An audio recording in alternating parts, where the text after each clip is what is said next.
successfully escaped. So that's, as it were, the logic of standard forms of back control in the sport of jiu-jitsu. And you'll soon see that the back crucifix is a form of back control which breaks some of those rules in a very interesting way. It is a form of back control, but very different from conventional forms. And that's what makes it such a fascinating study that we'll look at throughout this video.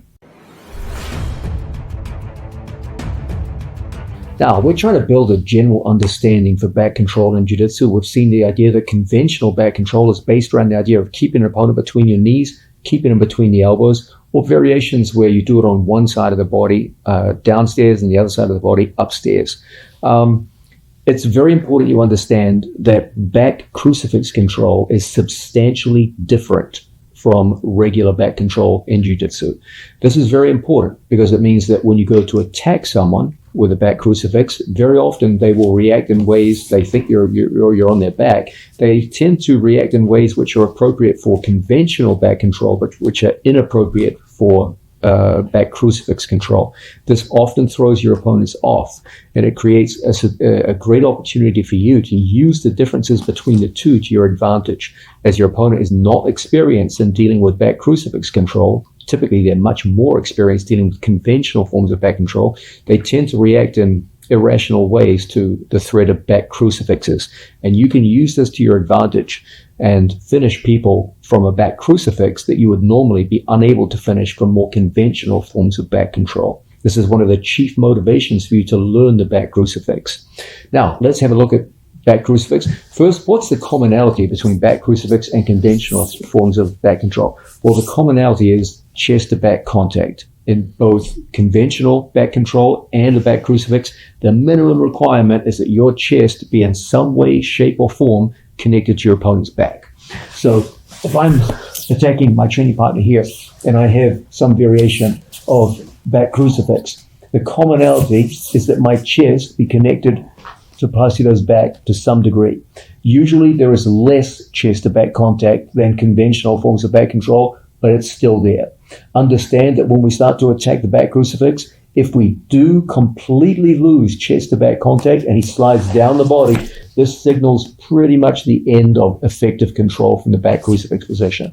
Once an opponent completely slides out and no part of my chest is connected to my opponent's back, at this point we're starting to think in terms of making a switch or at least recovering in some way, shape, or form to get him back into chest to back contact. So for example, from situations like this, I could use pressure on my training partner's arm to draw him back up into a situation where he's motivated to put his back in contact with my chest again.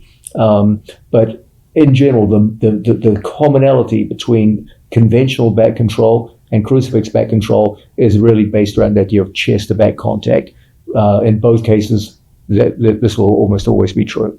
Now, what are the differences? The most obvious one here is that in conventional forms of back control, I try to keep my opponent between my knees.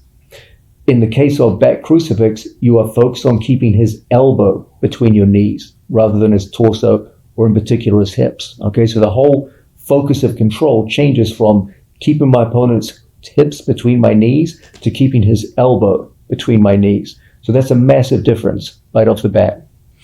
The other obvious idea here is that conventional forms of back control are based around the idea of alignment. Our two spines are lined up. In the case of the back crucifix, that changes substantially. Your alignment can be anything from a true perpendicular alignment to situations where you are, to some degree, lined up with your training partner, but still it's not perfect alignment. You're not lined up spine to spine with your opponent between your knees, okay? But there are big differences in alignment between situations where you're close to being aligned to situations where you're perpendicular and not even close. The opposite of alignment, you're at a perpendicular angle. And back crucifix runs the whole gamut from perpendicularity all the way through to a situation where you're close to your opponent's hips with your hips.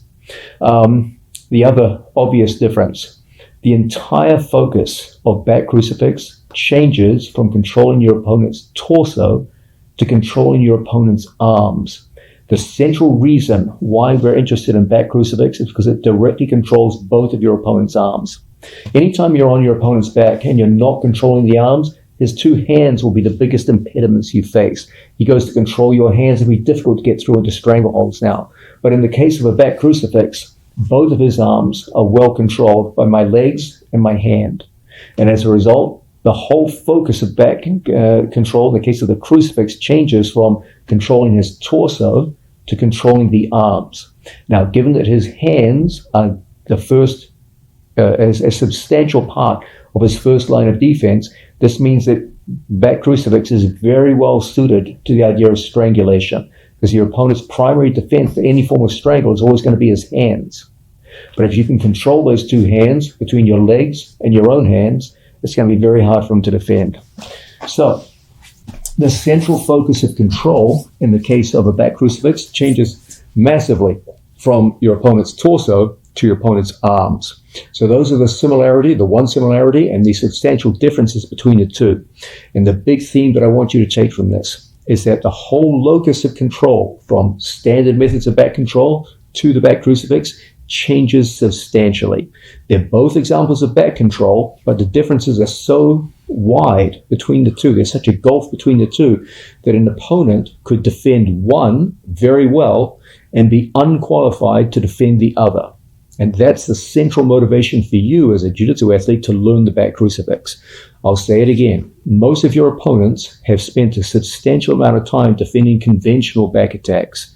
Very few of them have spent a similar amount of time defending crucifix attacks.